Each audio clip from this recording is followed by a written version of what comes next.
कहते हैं हर इंसान अपने भीतर दो आवाजें लेकर चलता है। एक वो जो उसे कहती है ये मत करो, ये पाप है, और दूसरी जो धीरे से फुसफुसाती है अगर इरादा साफ हो तो कोई काम गलत नहीं। लेकिन सवाल यह है, पाप और पुण्य का फैसला कौन करता है? समाज, धर्म, या वो इंसान जो उस पल में खुद से लड़ रहा होता है?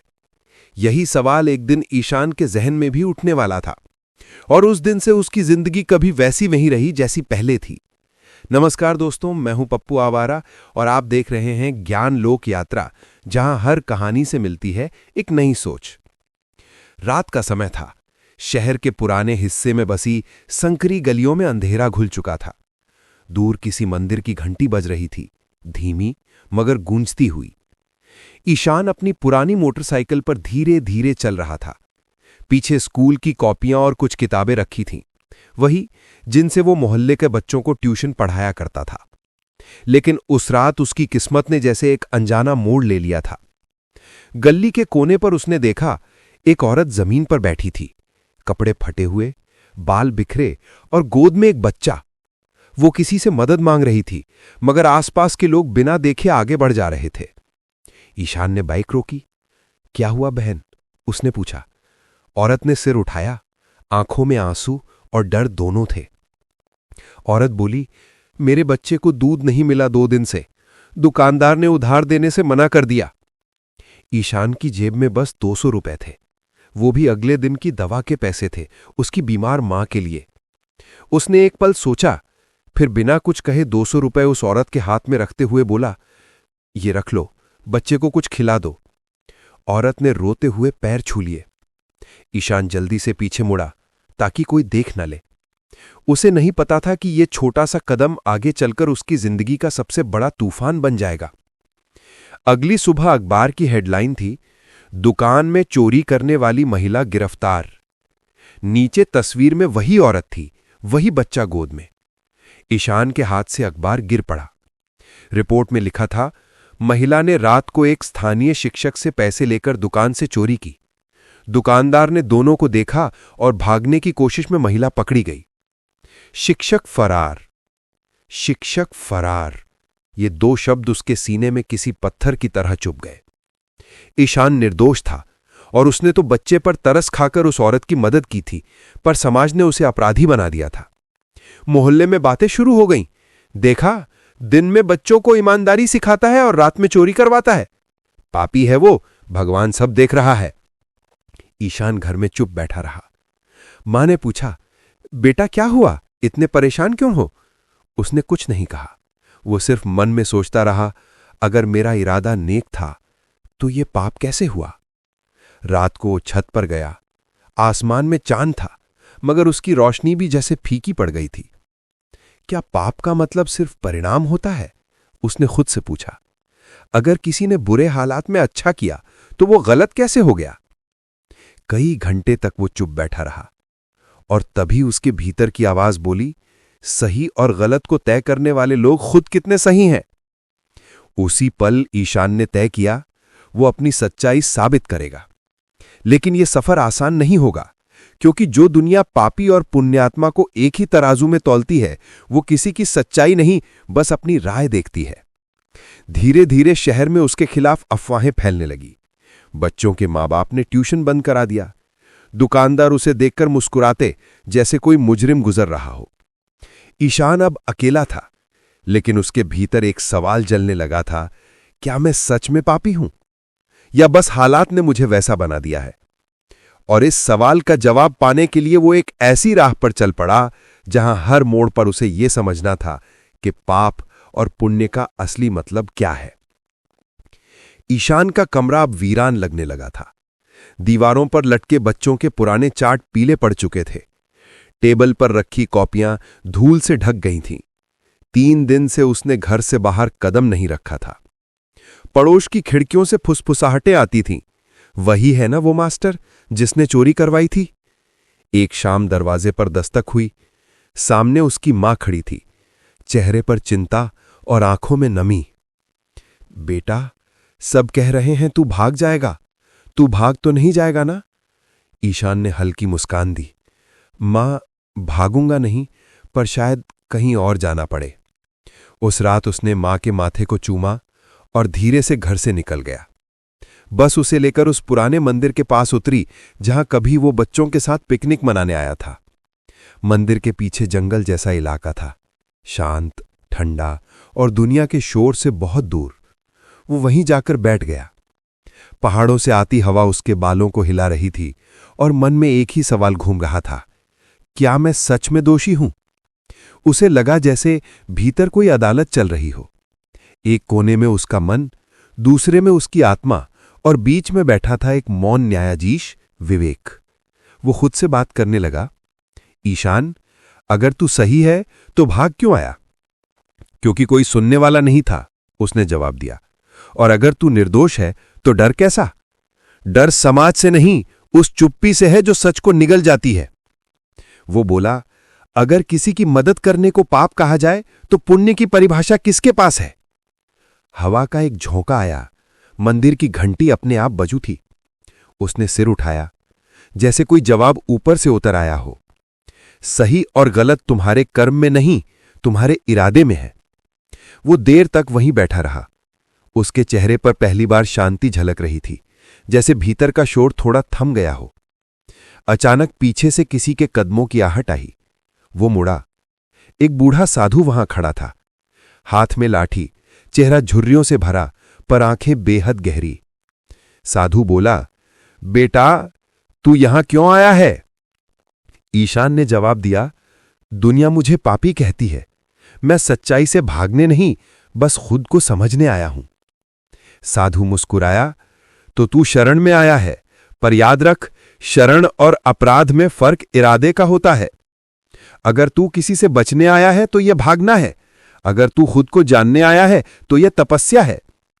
ईशान ने धीरे से पूछा, तो क्या मैं पापी नहीं हूं? साधु ने कहा, पाप वही करता है जो अपने कर्म से भागता है। तू अगर अपनी गलती का सामना करेगा तो तू पापी नहीं, साधक बनेगा।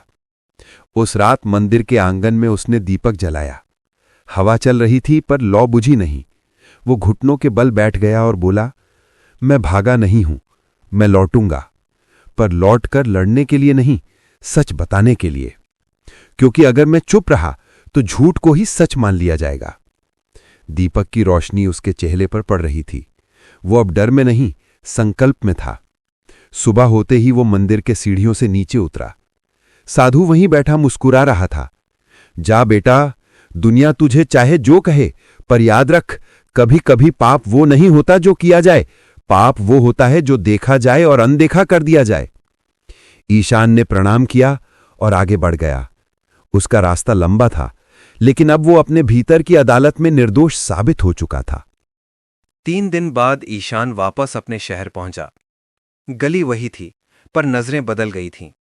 लोग खामोश होकर उसे देखते, जैसे किसी दोषी की वापसी हो रही हो। उसने सिर झुकाया और सीधा अपने घर पहुंचा। मां दरवाजे पर खड़ी थी, आंखों में राहत थी। तू लौट आया बेटा, ईशान ने मुस्कुराते हुए कहा। हां मां, अब नहीं भागूंगा, अब अपने मन की अदालत में हाजिर होना है। रात का समय था। घर के अंदर सिर्फ दिए की लौ टिमटिमा रही थी। ईशान आंखें बंद करके बैठ गया और धीरे धीरे उसने महसूस किया कि वो अपने भीतर उतर रहा है। एक ऐसी जगह जहां कोई झूठ, कोई डर नहीं। वहां एक विशाल सभा थी, मौन दर्शक, एक अदृश्य न्यायाधीश और सामने खड़ा खुद ईशान, अपने ही कर्मों का अभियुक्त। आवाज गूंजी, ईशान, तू परोपकार के नाम पर धोखा लाया है। तेरे कारण एक चोरी हुई, एक परिवार टूट गया। क्या तू इसे स्वीकार करता है? ईशान बोला, स्वीकार करता हूं कि मैंने मदद की थी, पर चोरी की नहीं। मैंने जो किया वो इंसानियत थी, पर समाज ने उसे अपराध बना दिया। अदालत में सन्नाटा छा गया। फिर एक और आवाज आई, अगर तेरे कर्म नेक थे तो परिणाम विपरीत क्यों हुआ?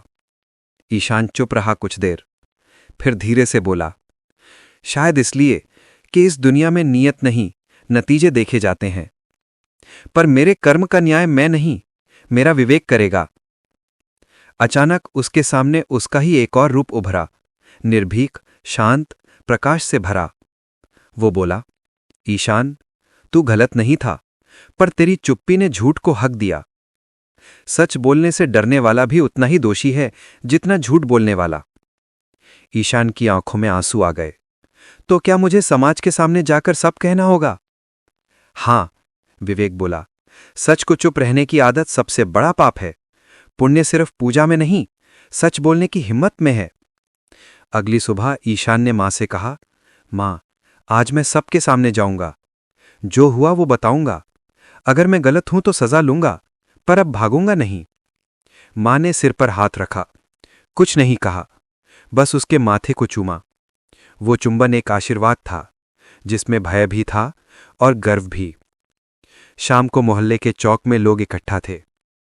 ईशान उनके बीच गया। लोग फुसफुसाने लगे, वही है मास्टर, अब क्या कहेगा? उसने ऊंची आवाज में कहा, मैं वही ईशान हूं जिसे तुमने पापी कहा। हां, मैंने उस औरत को पैसे दिए थे क्योंकि उसके बच्चे को 2 दिन से खाना नहीं मिला था। मुझे नहीं पता था कि वो चोरी करेगी।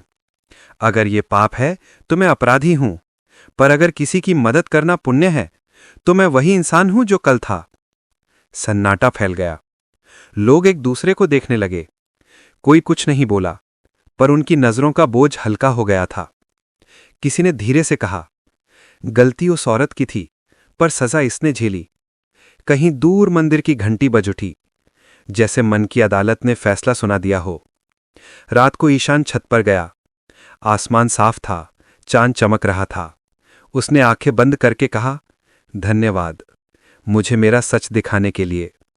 उसकी आत्मा शांत थी। पाप और पुण्य के बीच अब कोई दीवार नहीं रही थी, बस एक ही रास्ता था, सत्य का। उस शाम के बाद ईशान को लगा था सब कुछ खत्म हो गया है। अब लोग समझेंगे कि वो निर्दोष है, कि सच्चाई ने आखिर जीत ली। पर कुछ दिनों में ही हालात फिर बदलने लगे। स्कूल से नोटिस आया, शिक्षक ईशान कुमार का अनुबंध तत्काल प्रभाव से समाप्त किया जाता है। कारण, संस्थान की प्रतिष्ठा पर प्रतिकूल प्रभाव। ईशान ने पत्र को पढ़ा और मुस्कुरा दिया। वो जानता था, समाज का न्याय कागजों पर नहीं, अफवाहों पर चलता है। पड़ोसी अब उससे दूर रहने लगे। कोई सीधा मुंह बात नहीं करता। किसी ने कहा, अब कोई उसे नौकरी नहीं देगा। दूसरा बोला, सच बोलकर कौन बचा है आज तक? ईशान चुप रहता, पर अंदर ही अंदर वो हर रात एक सवाल सोचता, क्या सच बोलने का मतलब हमेशा हारना है? मां दिन ब दिन कमजोर होती जा रही थी। दवा खत्म हो चुकी थी। ईशान के पास पैसे नहीं बचे थे। एक रात मां ने कहा, बेटा, सच कहना ठीक है, पर कभी कभी चुप रहना भी पुण्य होता है। ईशान बोला, मां, अगर सच कहने से नुकसान होता है तो फिर झूठ कहने से क्या भलाई मिलती है? मां की आंखों में आंसू आ गए। बेटा, दुनिया को सच नहीं चाहिए, उसे बस सुकून चाहिए। ईशान ने उनका हाथ थाम लिया। फिर भी मां, अगर मैं झूठ बोल दूं तो मेरी आत्मा मुझे जीने नहीं देगी। कुछ हफ्तों बाद उसे एक छोटे सरकारी स्कूल में नौकरी मिल गई, पहाड़ी गांव में, जहां लोग सादे थे और शहर की बातें अब वहां तक नहीं पहुंची थीं। वो वहां पढ़ाने लगा। बच्चे उसे ईशान सर कहकर पुकारते और उसके चेहरे की मुस्कान धीरे धीरे लौटने लगी। लेकिन सच का साया अब भी उसके साथ था। एक दिन स्कूल के बाहर वही औरत खड़ी थी जिससे उसने उस रात पैसे दिए थे। वो घबराई हुई थी, आंखों में अपराध बोध था। मास्टर जी, मुझे माफ कर दो। ईशान सन्न रह गया। तुम? औरत रोते हुए बोली, मैंने ही चोरी की थी, पर आपकी वजह से मेरा बच्चा बच गया। मैंने अदालत में सच कहने की कोशिश की थी, पर किसी ने मेरी बात नहीं सुनी। अब मैं खुद को और नहीं छिपा सकती। उसने जेब से एक पुराना कागज निकाला, पुलिस की रिपोर्ट की कॉपी। यहां लिखा है कि मैं अकेली पकड़ी गई थी, आपका नाम बस अफवाह में जोड़ा। ईशान की आंखें नम हो गई। वो कुछ कह नहीं पाया, बस आसमान की ओर देखा और बुदबुदाया, शायद यही है सत्य का मूल्य। सच को देर लगती है, पर वो लौटता जरूर है। उस रात ईशान मंदिर गया, वही पुराना मंदिर जहां उसने कुछ दिन शरण ली थी। वहां वही साधु बैठे थे। तो बेटा, तेरा सत्य लौट आया? ईशान बोला, हां बाबा, पर अब समझ आया कि सच जीतता है, पर पहले सब कुछ छीन लेता है। साधु मुस्कुराए। सच का यही मूल्य है बेटा। वो इंसान को खाली करता है ताकि भीतर नया प्रकाश भर सके। ईशान ने कहा, तो क्या अब मैं पुण्यात्मा हूं? साधु बोले, ना पुण्यात्मा ना पापी, अब तू बस जागृत है। सुबह की रोशनी पहाड़ों पर फैल रही थी। ईशान मंदिर की सीढ़ियों से नीचे उतर रहा था। वो हल्का था, जैसे वर्षों का बोझ उतर गया हो। रास्ते में बच्चों की हंसी सुनाई दी। उसी स्कूल के बच्चे जहां अब वो पढ़ाता था। वो मुस्कराया। शायद यही है असली पुण्य, किसी को सच सिखाना, भले ही खुद झूठ के तीर झेलने पड़े। अब ईशान पहाड़ी गांव में पढ़ाता था। बच्चों से भरा स्कूल और दीवारों पर उसके हाथ से बनाए चार्ट, सत्य बोलो, ईमानदारी ही धर्म है, कर्म ही पूजा है। वो बच्चों के लिए गुरु था, पर गांव के कुछ लोग उसे अब भी शहर का बदनाम मास्टर कहते थे। गांव में एक जमींदार था, रतनलाल, सत्ता और पैसे में डूबा हुआ आदमी। वो चाहता था कि उसके बेटे को बिना पढ़े पास कर दिया जाए। बस नाम लिख दे मास्टर, बाकी मैं संभालूंगा, उसने हंसते हुए कहा। ईशान ने शांत स्वर में कहा, मैं बच्चों को झूठ नहीं सिखा सकता। जो मेहनत नहीं करेगा उसे इनाम नहीं मिलेगा। रतनलाल की मुस्कान गायब हो गई। सुन ले मास्टर, सच्चाई का झंडा लेके गांव में मत घूम, वरना वही लोग तुझे फिर से पापी कहेंगे। कुछ दिनों बाद गांव में खबर फैली, स्कूल का अनाज चोरी हो गया है। बोरियों में रखा राशन, जो बच्चों के मिड डे मील के लिए था, रातों रात गायब। लोगों की उंगलियां फिर से उसी की ओर उठीं। पिछले शहर में भी यही किया था इसने। भलाई का मुखौटा लगाकर चोरी करता है। ईशान ने विरोध नहीं किया। वो थक चुका था खुद को समझाते समझाते।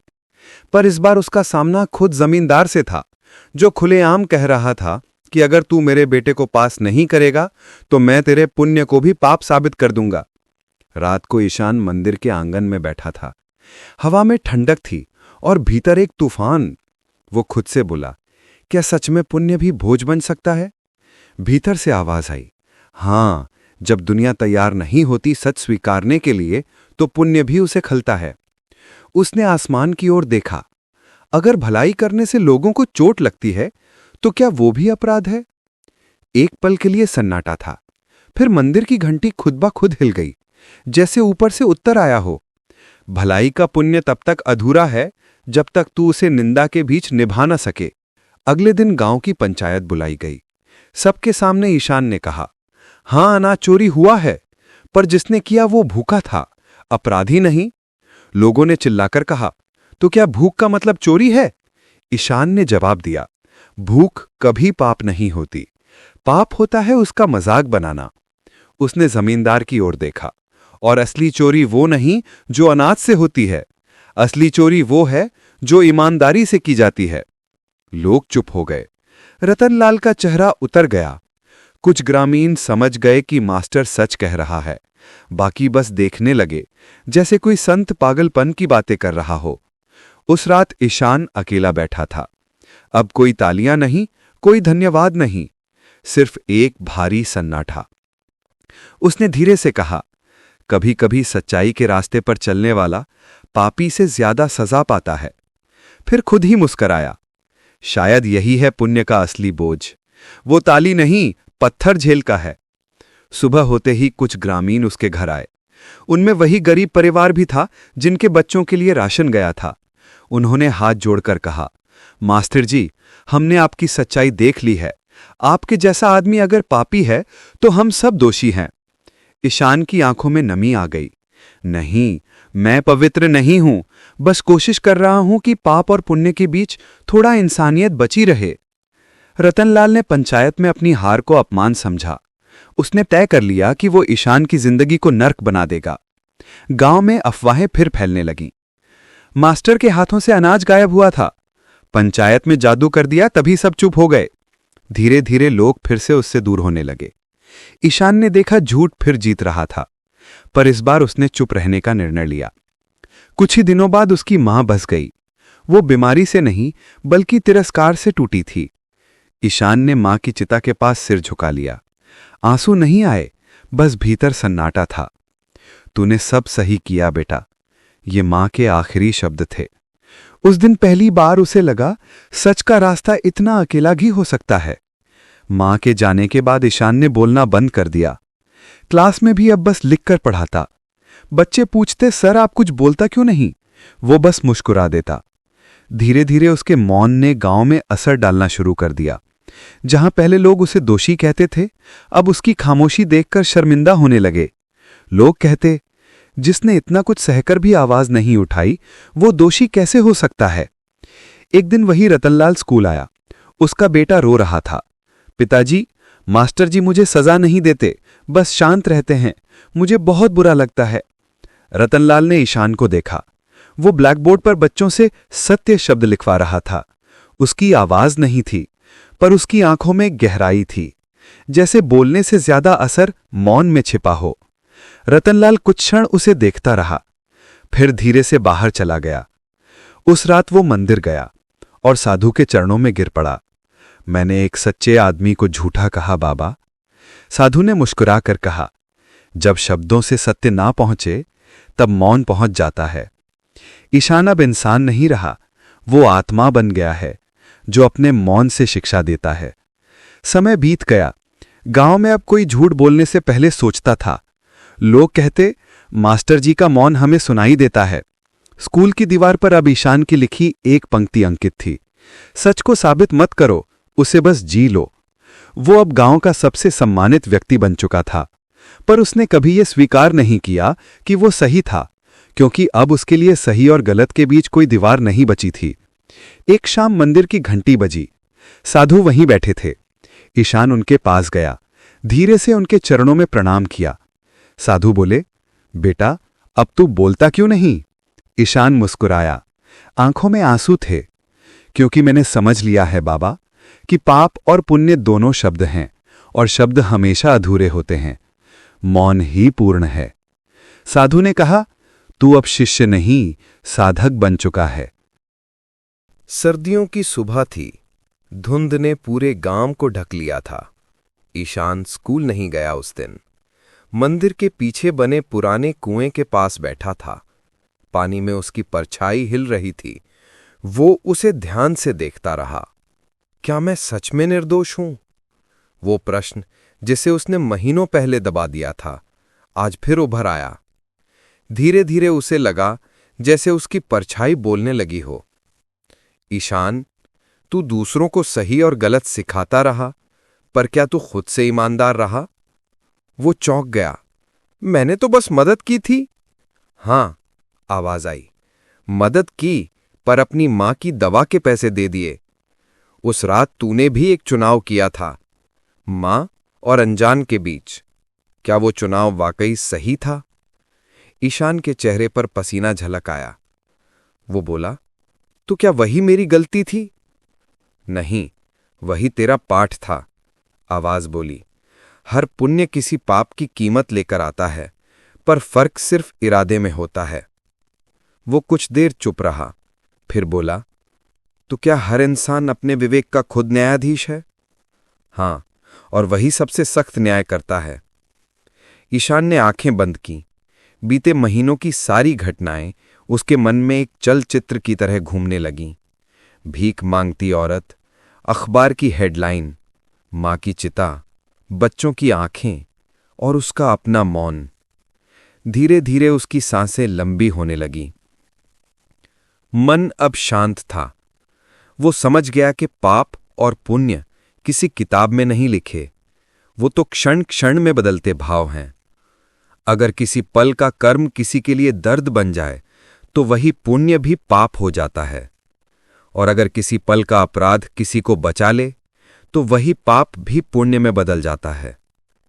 तभी उसके पीछे किसी के कदमों की आहट हुई। वो मुड़ा। वही साधु खड़े थे, हाथ में लाठी, चेहरा मुस्कुराता हुआ। बेटा, अब समझ आया पाप और पुण्य का फर्क? ईशान बोला, हां बाबा, अब समझ आया कि फर्क कभी था ही नहीं। दोनों एक ही सिक्के के दो पहलू हैं, बस इंसान उसे जैसे पकड़ ले वैसा उसका अर्थ बन जाता है। साधु ने कहा, और विवेक का दर्पण? ईशान ने मुस्कुराते हुए जवाब दिया, अब वो दर्पण साफ है बाबा। पहले उसमें दुनिया दिखती थी, अब सिर्फ मैं दिखता हूं। गांव के लोग अब ईशान से डरते नहीं थे, बल्कि उसका आदर करने लगे थे। उसके मौन ने औरों में विवेक जगा दिया था। लोग अपने कर्मों को खुद तौलने लगे। एक दिन पंचायत में विवाद हुआ। 2 किसानों में जमीन को लेकर झगड़ा। ईशान वहां पहुंचा, कुछ नहीं बोला, बस एक दर्पण उठाया और दोनों के सामने रख दिया। पहले खुद को देखो, उसने धीरे से कहा। क्या तुम दोनों में से कोई ऐसा है जो खुद को सही मानकर भी चैन से सो पाएगा? दोनों किसान रो पड़े और विवाद वहीं खत्म हो गया। लोगों ने कहा, मास्टर जी ने फिर सुलह करवा दी, वो भी बिना एक शब्द बोले। रात को ईशान ने आसमान की ओर देखा। हवा में हल्की ठंड थी, पर मन में गर्माहट थी। अब मैं समझ गया हूं, वो बुदबुदाया, कि इंसान का सबसे बड़ा पुण्य अपने विवेक को जागृत रखना है और सबसे बड़ा पाप उसे चुप कर देना। चांद की रोशनी उसके चेहरे पर पड़ी। वो मुस्कुराया, जैसे किसी अनंत प्रश्न का उत्तर मिल गया हो। एपिसोड 8, मोक्ष का अर्थ। वक्त बीत चुका था। गांव में अब ईशान एक कहानी बन चुका था। लोग कहते, वो मास्टर जिसने चुप रहकर भी सब सिखा दिया। पर अब उसकी चाल धीमी हो गई थी। बाल सफेद, चेहरा शांत और आंखों में वही पुरानी गहराई, जिसमें जीवन और मृत्यु दोनों का अनुभव था। हर सुबह वो मंदिर के सामने बैठता। बच्चे आते, प्रणाम करते और ईशान बस मुस्कुराता। अब वो ज्यादा बोलता नहीं था, क्योंकि उसे लग चुका था, जिन बातों को शब्द नहीं समझा सकते, उन्हें मौन खुद कह देता है। एक दिन वो पहाड़ी रास्ते पर अकेला जा रहा था। हवा हल्की ठंडी थी। सूरज की किरणें पत्तों से छनकर जमीन पर गिर रही थीं। वो वहीं रुक गया, आंखें बंद कीं और धीरे से बोला, हे ईश्वर, क्या अब मेरी यात्रा पूरी हो गई? भीतर से एक मध्यम आवाज आई, यात्रा कभी खत्म नहीं होती, बस रूप बदलती है। वो मुस्कुराया, तो क्या अब मोक्ष यही है? आवाज बोली, मोक्ष जगह नहीं, अवस्था है। जब तू खुद को और दुनिया को माफ कर देता है, उसी क्षण मोक्ष होता है। ईशान के होठों पर शांति उतर आई। तो अब मुझे किसी से कुछ नहीं चाहिए। उस शाम गांव में अजीब सन्नाटा था। बच्चे मंदिर के पास बैठे थे। ईशान हर दिन की तरह नहीं आया था। कुछ देर बाद एक लड़का भागता हुआ आया। मास्टर जी वहीं हैं, मंदिर के पीछे वाले रास्ते पर। सब लोग दौड़े। वो वहीं बैठे थे, पत्थर पर टिके, आंखें बंद, चेहरे पर वही मुस्कान, पर सांसें अब थम चुकी थीं। किसी ने कहा, वो सो गए हैं। साधु ने पास जाकर देखा, फिर धीरे से बोला, नहीं बेटा, वो सोए नहीं हैं, वो मुक्त हो गए हैं। अगले दिन पूरा गांव मंदिर में इकट्ठा हुआ। दीवार पर लिखा था, सत्य न बोले तो झूठ न बोलो, पर अपने विवेक को कभी धोखा मत दो। लोगों ने उसके शब्दों को मंत्र की तरह पढ़ा। बच्चों ने स्कूल की शुरुआत ईशान के नाम से की।